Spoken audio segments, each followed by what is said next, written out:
Hello mga kamamshikins, ito na nga po, Monday na Monday, bigla kaming gumala. Ayan, nagpa-SM kami, biglaan.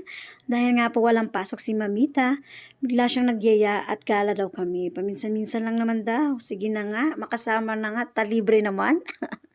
O ayan, dahil love na love niya ang mga apo niya, pinasya niya na nga dito kami sa SM Quantum.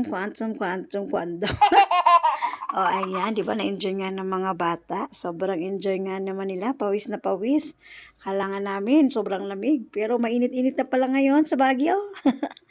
Anyway, hindi na namin tinanggal ang aming mga kasweteran. Kasweteran talaga. O, di ba? Ano naman, paride-ride na lang tayo dyan. Paminsan-minsan bigyan din ng time ang oras ng sarili. Ano ba, mali-mali ng sinasabi ko mga kamamshikans?